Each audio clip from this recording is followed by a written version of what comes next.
Actually, that's more than I thought it was going to be. So that's great. So you guys at least know what the guts of the internet looks like from the inside. And today we're going to be covering a lot of stuff. We have a really amazing panel here. As you can see, this is a pretty good lineup. And it's going to provide a lot of perspectives from a lot of different layers of infrastructure. Just one last question here. Who here has been following the news about infrastructure and energy? Yeah? Okay. So we know that it's going to be very important. So let's kick things off with some intros. Let's go, Val, with you first, but let's, because we have a lot to talk about, let's go with a little bit about your background, and then also follow on what you're doing here as far as WEKA in building in the AI era. Sure, Bill. So my background goes back, let's say, about 15 years, to keep it brief. Former CTO of NetApp, post a SolidFire acquisition, worked with folks in Google on the Borg team to open source Kubernetes and co-create the CNCF Cloud Native Compute Foundation. Took some time away from infrastructure, and then, of course, November 2022, brought all of us back into it at least. And now at WEKA, I'm Chief AI Officer, focused on helping our customers like CoreWeave and Nebius and Together AI and Hugging Face, Stability AI, bring models to market faster, and then my favorite topic, infer them at a profit. Good to meet you all. Thanks for coming. I'm Lari, McKinsey Company. I'm a senior partner in the firm, and I think what I do today is two things. So number one, my own clients are tech companies here on the West Coast, but also globally. So helping them with their products, their product adoption, and how they should kind of build those further to be easily adoptable. Second, I lead everything in McKinsey on Gen AI and agentic. So think of our clientele, about 5,000 enterprises globally, on how they drive Gen AI adoption. And pre-McKinsey, I was working with software platforms, so 3D engines, mobile platforms, and so forth as an engineer. Thank you, Lari. Nawaz? Hello, good morning, everyone. My name is Nawaz. I'm the Managing Partner and Chief Growth Officer of Aurum Equity Partners, which is a private equity firm focusing on building next-generation AI data centers. My background is I've worked in more on technology companies like Cisco, Alcatel, before moving into Equinix, where I was responsible for data center operations for entire North America. So Aurum Group has both venture arm as well as a private equity, and our focus has always been to identify the right kind of startups where we can invest and also leverage them as part of our data center journey. I'll go more in details as we go through. Thank you. Thank you. Ibrahim? Hey everyone, I'm Ibrahim. I'm a partner at DCM Ventures. We're an early stage fund. We lead seed, Series A, Series B rounds. And I lead our US practice and office and most of our enterprise SaaS investing. In a prior life, I was an engineer. I've worked in public policy, specifically on infrastructure and energy policy. So this topic is very close to heart for me. At DCM, we're investing in AI. We're investing in companies using AI. We're bringing AI to our companies. And we're building in-house as well. Fantastic. All right, so you guys saw the topic of this panel. It was talking about US dominance. But I think more importantly, we can kind of zoom out and let's really look at things from the macro view. Jeremiah mentioned that the US is in first to market with a lot of AI technologies, and then China is rapidly catching up. And then there's these continents in between, Europe, Asia, right? Many times people have to kind of start choosing where they're going to be building for. So I think it's really important for the crowd here to really understand. Let's frame it up. Why is this so important? I want to hear from every single one of you, starting with Ibrahim. I would say there's two big macro things in my mind. One is the real specter of AGI, artificial general intelligence, just being around the corner. And at a point when AI can recursively self-improve its own code, like that is the first nation to true AGI, potentially cements an insurmountable competitive advantage. So to me, an investment by government in AI isn't just about the potential economic return on GDP or whatnot. It's a down payment on national security and data sovereignty.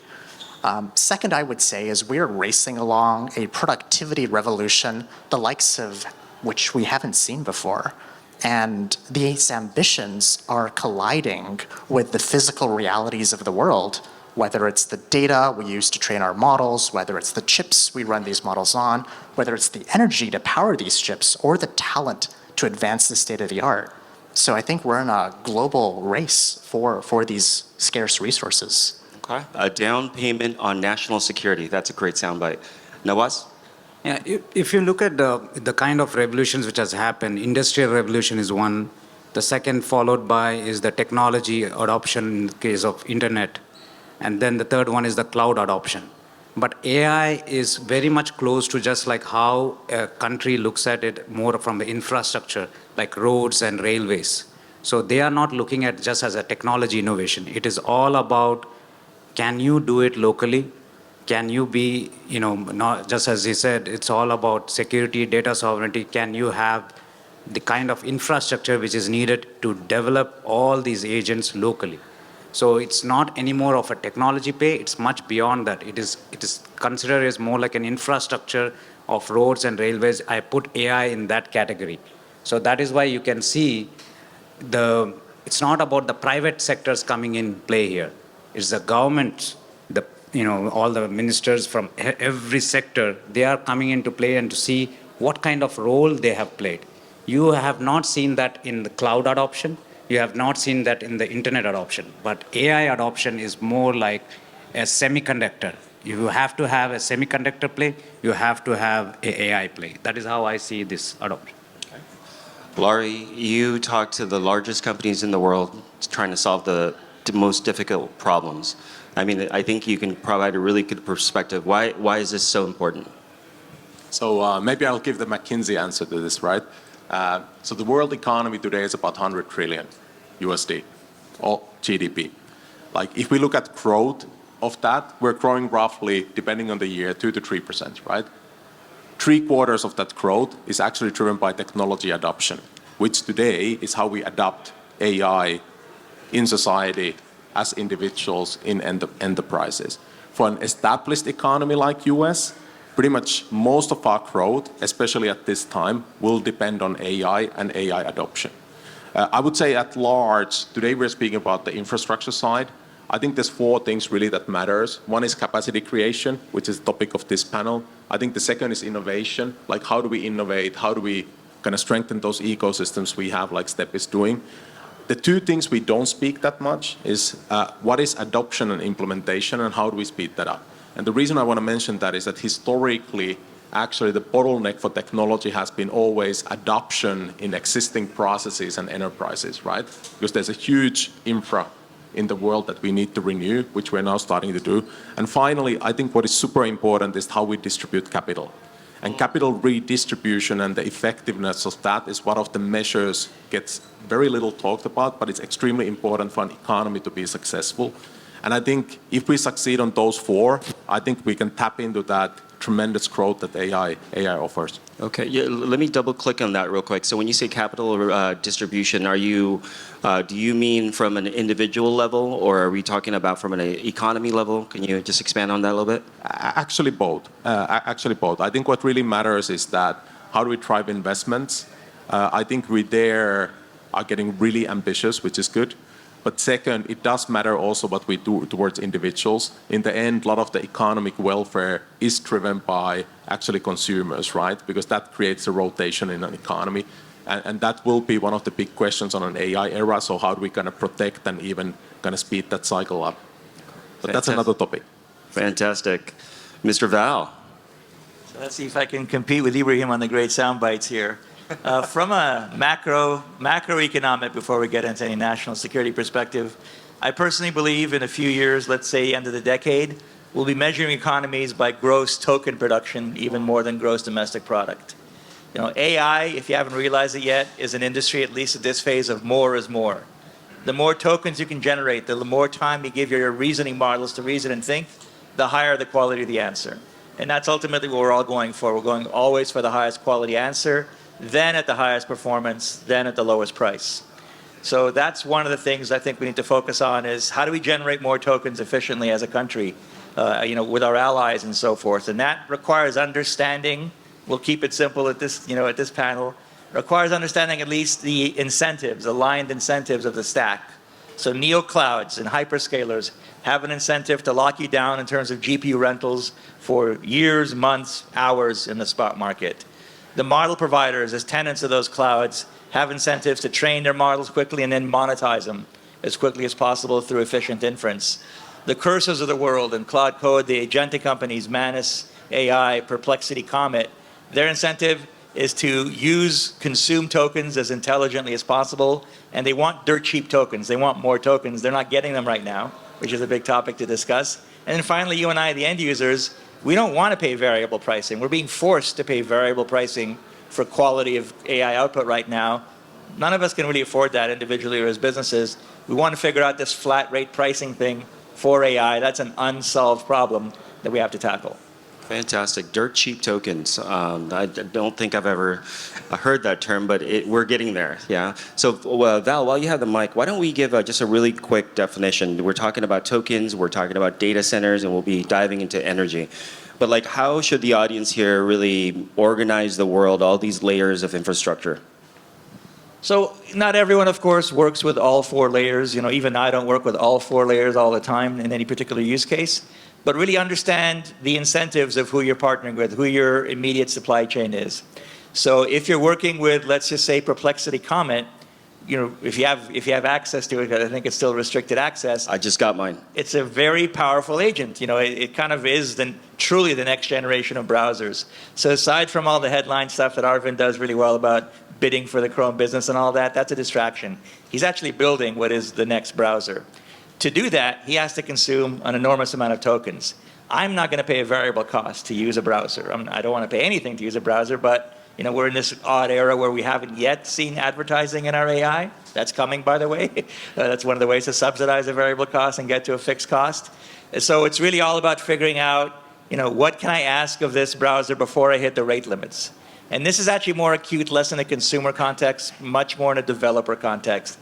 If you spend any time on Reddit, or Twitter X, or really anywhere else where developers hang out, they are really upset. I'll use, you know, nice family-friendly language here. They're really upset at the token rate limits and the throttling that's happening by these tools they've become addicted to. And we're in this odd situation where if you're Claude Code, you know, Anthropic with Claude Code or Cursor, you cannot take money from like your best customers right now because you have to serve the other 80% of the long tail. So these are issues which we have to solve, and we'll get into them in follow-up questions. Yeah, no, that's fantastic. How about Ibrahim? I know we talked a couple of weeks ago, and you know, when we're trying to everybody organize their infrastructure layers, what's the best lens to be able to know which category we're talking about? I mean, if you look at the infrastructure, there's everything from we can start from bottom up, from the energy and compute infrastructure, the data centers on which these chips are processing, over to the model layer, these are the LLM providers, and so on, to another stack on top of that of the application layer. And so I think there's this division. I think I would encourage everyone to think about it as both this division between hard and soft infrastructure. You have real world physical assets, and then you have the talent and everything else that has to go around and enabling value to be derived from these hard physical assets. So I think I would encourage that framing of hard and soft infrastructure, because the reality is, like, we need both, and we need a lot of both. Yeah, that's a great point. So there's, you know, when we take a look at the cloud layers, like Val pointed out, there's a lot of complications around the economics of tokens and then the applications and the model, right? Hard infrastructure, we're talking about land and dirt, energy, how do we build data centers? And those things take years to build, but the innovation, the change of innovations, we're talking about months now, or weeks, right? So let's dive into the energy side, right? Because behind data centers, the true bottleneck is really the grid, right? Nawaz, you have some thoughts on this. So before I answer that question, let me talk about the infrastructure question which he asked. So a lot of people have infrastructure definition, straight away they go into the LLM models. But I want you guys to imagine the current world capacity of data center, which is around 50, 55 gig. It took 25 years or more to build that kind of capacity. Okay. Now you are doing 4 times in less than 5 years. That is the data center infrastructure. The power guys are not ready to do that. The construction guys have no idea how to do that at that pace, right? The cooling technology was not improved because all along last 20 years, the data center construction was, or data center build out was done bottoms up approach. They have no idea about what the server is going to be. All they know is, all I have to provide 3 to 5 kilowatts per rack. Today, you are talking about 50 to 100 kilowatts going up to 600 kilowatts. It's going to be top-down approach. What does that mean? That means it's no more just an infrastructure play or construction play. It's the top-down approach, understanding what the roadmap of companies like NVIDIA, then bring the exact right technology, understanding the water needs, understanding the grid needs, what kind of renewables which you need to have. That is the challenge what every country is facing, right? If we have been, as a PE firm, we have been talking to different counties, different cities in New York or other states. They have a 3-year application for just to get connectivity on the grid to get 100 megawatts. So the energy is very scarce. So when someone talks about AI data center, all you have to take away is 2 things. Do we have the power? Do we have the chipset? If you don't have these 2, then you are not talking about infrastructure at all. That means you are not equipped to build any AI infrastructure. Next comes all the, the servers, the stack, the software stack. But now things have changed. Coming back to the power requirements, all along, it was more of less than 2% of the world's requirement of power, hypothetically, 1.5 to 2%. But the next 5 years, it's going to go up to 5%, which is huge for any country or anywhere, right? Now they are no more, the ESG part, which was very critical during cloud, now that has become very critical. They are looking at SMRs, natural gas pipelines. Nuclear, SMRs, modular reactors. Yeah. So those innovations, that means the regulation have to change. It has to relax. Yeah. And the countries which can adopt faster, change the policies faster from the government, that's where those countries will be able to provide that energy. If you start relying on green energy, it will be there, but it's a long road for them. That's great points. And then I heard a stat the other day that the current data center infrastructures, like Nawaz pointed out, can't support the high power capacities. Can anybody guess how many, what percentage of the current data centers are able to support AI workloads? Just throw out some numbers. 50%? 2%. Only 10%. So we have a huge demand spike, and in the current infrastructure, 90% of the current infrastructure cannot sustain that, and that's exactly what Nawaz is saying. Now, can I add to this? Yeah. So what Syed said is that if you think strategically, and you started this panel by teeing up US versus China here, I would actually make a claim that we're quite far behind China at the moment in this race. That's bold. And if you think about 3 factors that play into this, one is capital, right? We're not behind on capital. We're doing actually remarkably well there. Second is talent. And talent, I don't mean people in this room. I mean what Syed said, which is that who can build the data centers? Who can go do the electrical installations in those? Do we have enough actually people who are building the properties and kind of constructing those up? Just to give you a proxy, within the energy field, what Syed highlighted, US has been flat in generation capacity, so power generation, last 30 years. There has not been no net additions to the capacity. Now in the next 5 years, we suddenly need 10% more. So the AI intensity he talked about in US will rise from about 2% of generation being used for data centers to somewhere around 12 to 14% in the next 5 years, right? We're behind on this, and I think it's a national security. We need to make that down issue. payment, like Ibrahim said. Exactly. And I think the third I would highlight is that building data centers, it is a value chain topic, and it's a very strategic topic there, as Syed said. And if we look at generation, so US is falling behind on renewables, right? If you look at China basically owns the solar value chain at the moment. If you look at wind, that's largely owned from outside US. We're okay on nuclear, but I think when we look at the generation mix and the ability to kind of produce the turbines, have the IP and ramp that up, I think there's a serious topic there also to be addressed. So I would actually make a claim that there's quite a bit of urgency here that goes beyond capital that we need to fix on a national level. And that's why we need to have these conversations, right? Ibrahim, you have some great thoughts on this. Yeah, I mean, I think there's a nuance here that's really important to understand. So, having worked in energy and energy policy, imagine, if you will, a hot summer Texan or Arizonan day. Historically, 80% of the energy is used in 20% of the time. It's in the middle of the day when it's freaking hot outside and you all switch your ACs on. That is changing rapidly because data center and the power that powers it is not all the same. The energy mix matters because the type of workload you get from AI is a 24/7, 365 voracious demand for energy that in the energy industry parlance, you would call a base load versus a peaking load. And the best type of energy mix paired to that, as controversial as it may be, you alluded to this, Nawaz, is nuclear.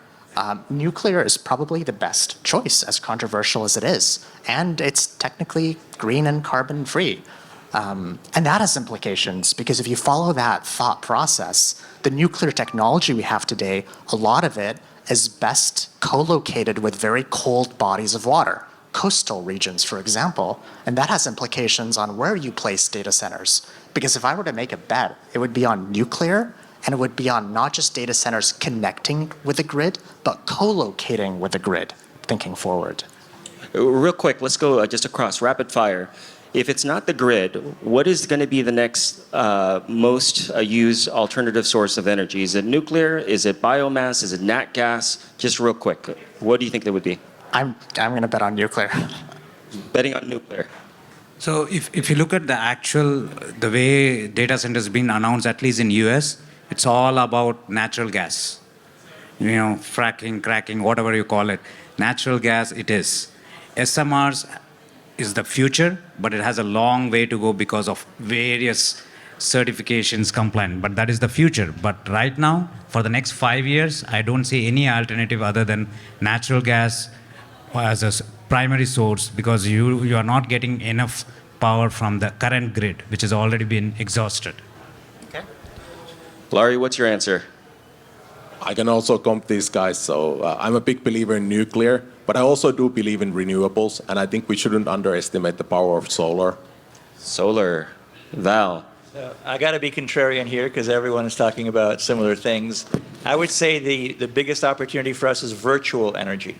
Virtual. And so what do I mean by that? Today, if you take a look at how these AI factories work under the covers, they are primitive, pre-Model T, pre-assembly line, in terms of how we actually generate tokens out of an AI factory. We literally make the GPUs go to the work redundantly and do the same thing over and over again versus bringing the work efficiently through proper AI assembly lines to the infrastructure, to the GPUs. So one of the greatest, historical advantages of the US that continues to this day is just the entrepreneurship and the variety of experimentation, especially in Silicon Valley, the tolerance for failure, which is not the same in China. And so that's one of our advantages here is bringing innovation to how we consume energy radically more efficiently, 10x, 100x more efficiently than today inside these AI factories and generating fundamentally virtual energy because we can't build the nuclear power plants we need fast enough. We can't even ship, the natural gas efficiently, and it doesn't really do wonders for the environment, en route or once it lands. So we need to play to our strengths, and that's implementing virtual energy. Massive opportunity here. Good answer. Good answer. Okay, so let's talk about real quick. We've been talking about energy, and now it's a global arms race or a competition. We see a lot of news headlines. Silicon Valley and Washington, D.C. are coming closer together, right? And in a partnership. And it's quite different than what we've seen in years past. Lari, any thoughts as far as, how is that going to go? And are we going to work better together, really, between Silicon Valley and Washington, D.C., or how will that play out? I think we have to, because the agendas are aligned at the moment. So everything discussed here. So for example, for Silicon Valley, AI regulation all the way from like user data to then how we treat the different parts of the value chain down to things like Syed mentioned, like construction rights, etc. All matters now. And what we're trying to do is to cut lead time from each one of those, right? Because that will enable the innovation and the scaling. So I see that as a very crucial part that has to come together. Okay, fantastic. Nawaz, you actually have a project a U.S. project that is overseas that kind of hints towards this collaboration starting. Can you share a little bit about that? Yeah, absolutely. So we have a project going on in LATAM where the US is also part of that opportunity. It's still in the progress, but the whole idea is everyone has understood that it is not just about the capital. If you have, you can do it on your own. It's not pure technology play anymore. It's a public-private partnership is what is needed. So what does it mean?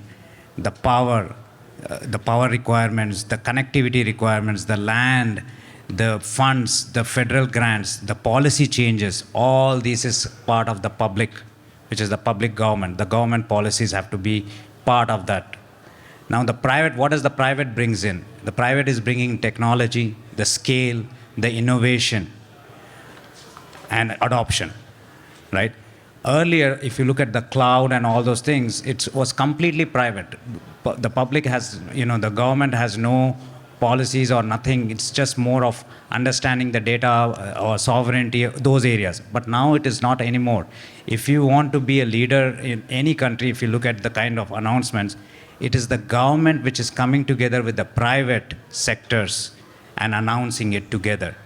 And that is a reality, and that is how you are going to see more and more often. It is not going to be, I have the capital, I have the land, let me go ahead and do it. No, you need to have public partnership. You need to have public-private, and that is what we are seeing and we are pursuing in LATAM, and that is what we are planning to do in Asia as well as in US.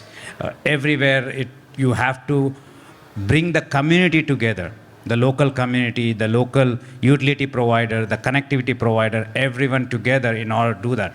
Otherwise, you are stuck in the regulation. That means even if you have all the innovation, but adoption and implementation, along with the supply chain issues, all these different things, you cannot solve it on your own. Yeah. No, that's a great point. We're going to shift topics a little bit. We're going to go up the layers into the cloud. For the folks here, you see there's each one of these layers is a really deep topic. We're going to save some time, 10 minutes at the end, so please save your questions, and then we're going to call on them, right? But let's get into the back up to the software layers where the rubber meets the road, which is the workloads, right? And that's changing. Lari, you have some thoughts on this. Yeah, it's maybe more of a reminder, which is that we've seen only the first generation of Gen AI and the workloads, and that has been the usage we do mostly as individuals to generate content, right? That's been the majority of the workload. And now we've gotten lately, literally in the last year, a bit into programming at a scaled way. What we haven't seen yet are the enterprise workloads. And I think our belief is that if we look at the demand side of the data center equation, the enterprise workloads are starting to be moving. So a lot of our discussions at McKinsey with our clients is that how do we build workflows purely on agents? And then when we start to talk of large enterprises which are doing sometimes hundreds of millions of transactions daily, those workloads will drive a lot of the demand. And that's all still coming. Then maybe more from the software side, if I look at my clientele on the SaaS side, so the software as a service companies, none of them yet have enterprise-grade agentic systems that are driving these workloads, right? We're seeing a lot of marketing, but production-grade systems are not yet there. In other words, I actually see a very positive future from there, and I think we'll see almost like a surge of demand coming in the next couple of years as the internal processes start moving to be agentic. That's a good comment. And then Val, WEKA was part of AI INFRA Summit and back in May, and you guys were talking about economics. So on this particular topic, it seems like you guys are already skating to that puck. So expand on that a little bit. Yeah, so just in general, I can't hype agents enough right now. If you take a look at the truly exponential progress that we've been on this curve for a couple of years at least, this moment of feeling the AGI is happening for software developers in particular. Who uses Claude Code here? So that's pretty healthy. What do you generally think of it? You like it? You don't like it? Is it too expensive? Is it too cheap? My feedback is I like to listen to the skeptics, the deep skeptics of any user community. So inside WEKA, we have some pretty sophisticated engineers. One of them has this nickname, the Prince of Darkness. He's hyper skeptical about everything. since he started using Claude Code, and this, I don't own stock in Anthropic, it's not a paid promotion here, he has completely shifted his opinion on Gen AI and on agents, because they were crap 6 months ago. They weren't, the hallucination rates, the effort invested to generate quality output wasn't there in a return. That has changed this summer. And it's very important for us sitting here to acknowledge that. This exponential progress is happening right now. And what that means, to Lari's point, is we're going to be seeing for these successful agentic applications insane token volumes. These things are not chat sessions. They don't just have a few prompts even and responses. The agents we're working with that we profile have 150 turns, 150 prompts and responses. They often work in parallel instead of sequentially serially. So there is a reason why Anthropic, at the end of this month is imposing severe rate limits and throttling on their top usage plans, is because they just don't have the energy capacity, the GPU capacity from Amazon, and even the software infrastructure to be able to serve the surge in valuable tokens that's coming out here. So we have this dilemma of super high quality and enormous business value out of the subset of successful agents and the inability to serve that actual capacity right now. These are the challenges we have to solve.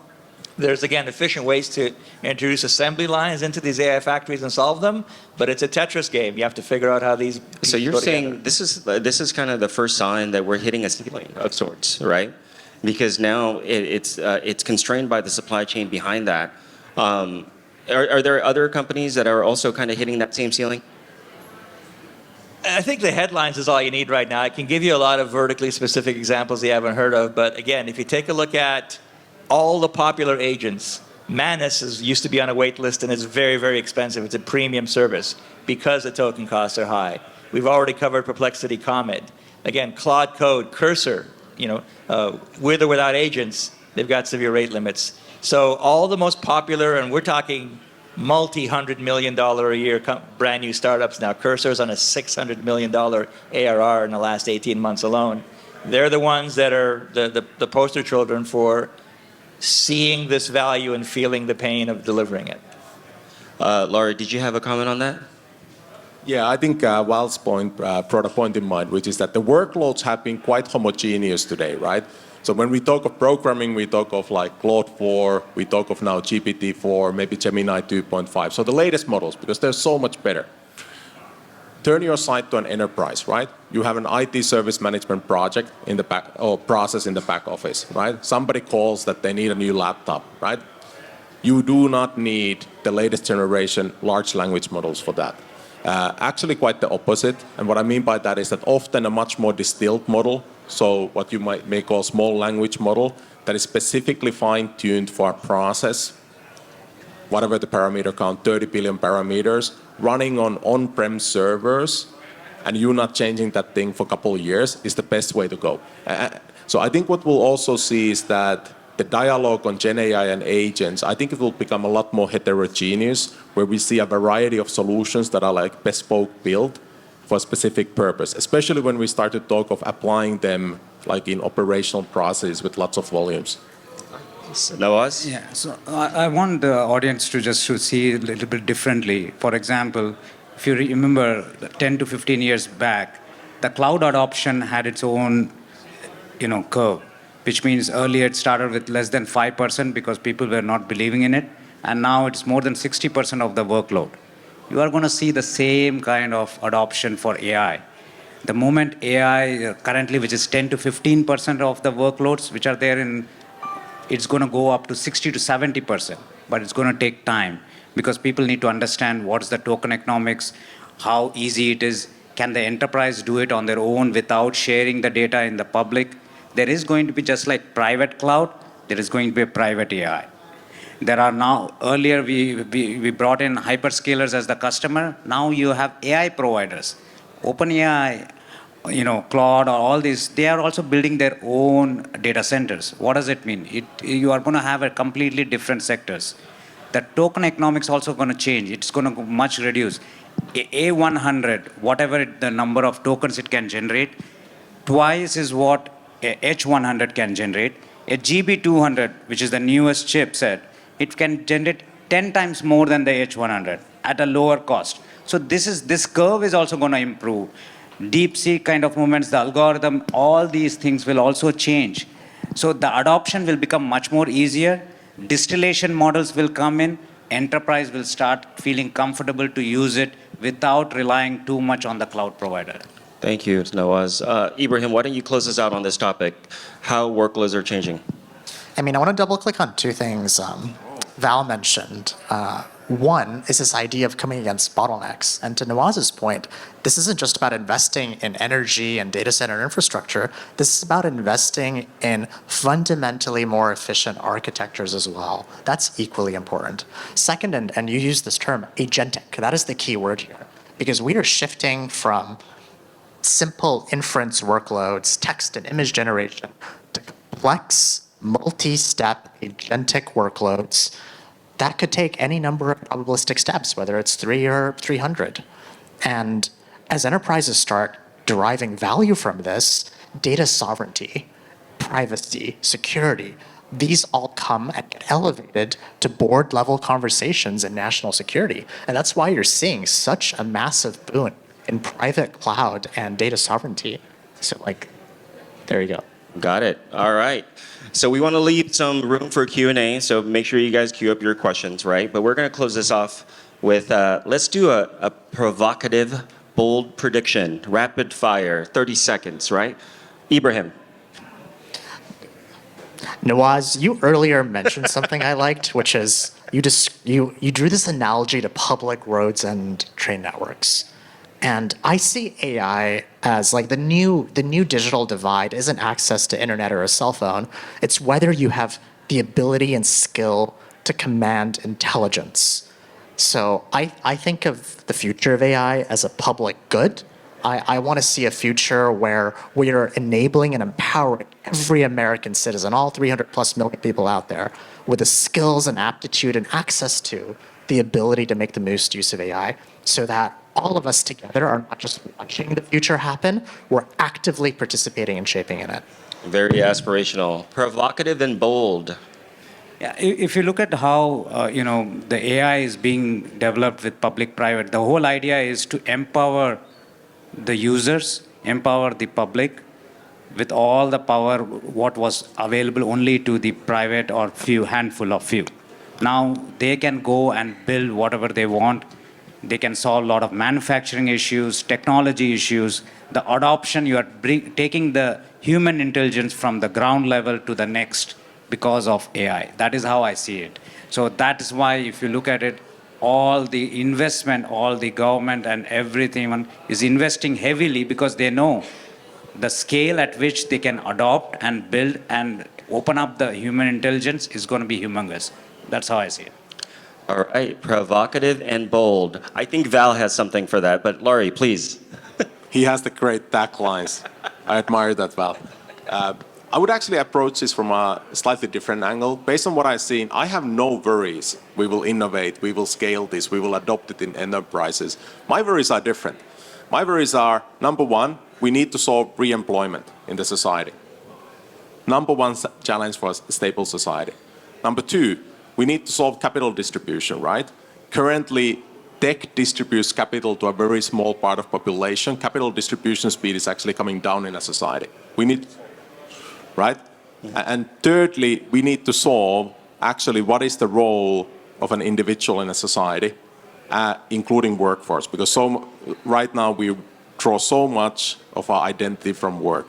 I actually think that the economic side and the scaling side, zero worries. These three topics, I think they should be something each one of us thinks and invest part of our time to. Fantastic. Mr. Val, close us out. All right, let's shoot for the stars here. Instead of universal basic income, I think we need to consider public-private partnerships for, yes, universal basic tokens. And let me tell you why. If you are a consumer That's provocative. here, if you're a consumer here and you're using free tiers of AI only, you're not getting anything remotely close to what the state of the art of AI is. I hate to break this to you. You have to be on a paid plan. You have to be on a pretty high paid plan to see the enormous value of AI today, right now. I work with developers who spend $6,000 a month on tokens. In 1 hour, they generate fully complete, secure tested, documented apps, full SaaS apps in 1 hour. But they're spending hundreds and hundreds of dollars per version of that app. So unfortunately, it's unevenly distributed, right? The future is unevenly distributed, and we have to fix that. And universal basic tokens is essential, I think, for a general population to get the real benefits of AI today. Are we going to see a Val 2028 campaign? Yeah, sure. Universal basic token for everybody? Which I never will, but yes. That's fantastic. All right, let's open it up for questions to the audience. Sir. Hey, thanks so much. Hey, Nawaz, you had mentioned.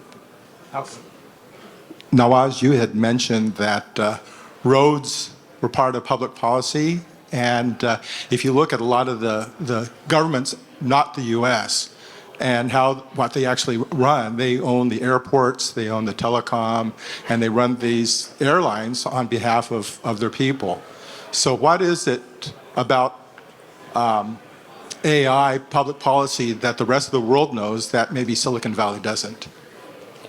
So, that's a very good question. I think the question is how the other countries are adopting from the government policies. So if you look at some of the Middle East announcements, what are they trying to do? They are trying to do what Val just, talked about, giving a paid version to every public consumer. That means they're empowering them with the right tool, right? So when you are empowering and when you have this public-private, you have control from day one, not just in data sovereignty, how it should be ethical AI. Ethical AI is a big topic. I don't even want to go into that details, but it is all about not just security. It's about how and who is going to use it, how well it is going to be adopted, how controlled it is going to be. At the same time, without stopping them from innovating, without impacting the GDP, and without without blocking anyone to have that innovative mindset and approach. So that is why, if you look at the approach, what governments are taking in other countries is more about, can I start from day one rather than coming late in the game and making the changes, which will be too late. You don't want to have discussions about, oh, this is not ethical, there is a compliance issue. You start from day one. That is what the AI in other government policies, which even we have to do it. And you can see, if you go and do a search, a lot of governments have already defined what is AI policy means. And there are a lot of governments who are still struggling to figure out. That's the difference. Fantastic. Let's. We have a couple more minutes. Let's see if we can squeeze in a couple more questions. 30-second answers. Yes. Okay. With power plants going across natural gas, according to Bloomberg, and it takes us 10 years to build a power plant. We need 2 power plants for water. We're running out of water on the planet. Can we do something individually, like critical thinking, like when we did SLOCs for FPGAs? Because water is not part of the energy scope 3 costs that we're measuring. So have you guys thought, it's costing way too much for tokens? What can we do individually? Should we count the number of functional calls we're doing, which is 1/7,000th liter of call per function call? Yeah, stop burning tokens. It's first up, right, Val? Let's call for extreme transparency in exactly the water usage, the energy usage of all the tokens we're using, particularly at the API level, because that's the high volume token usage, not the consumer level. All right. Anybody else want to jump in on that? Just quick? No? All right, one more question. Hey, what's up? Hey, what's up, guys? I'm Michael Walker, the founder of Addy. That was a great panel. Quick question. Where does Stargate play in all this? And do you guys have any insider information? We didn't even talk about about That's the big Stargate. dog. I mean, yeah, come on. Yeah, how about this? Let's close it off with 30-second answers on Stargate. Thoughts on Stargate? Stargate's just a proxy for what's required here. OpenAI doesn't have a business without massive infrastructure, infusion of capital into projects like Stargate. It's very interesting that Stargate is very much offshore as much as onshore. So I think it's a proxy for the industry. Not the best one, not the optimal one, but the current one. It's a starting point. Laurie? Yeah, I think in many industries, like value goes upstream, right? Value goes to the data center layer easily.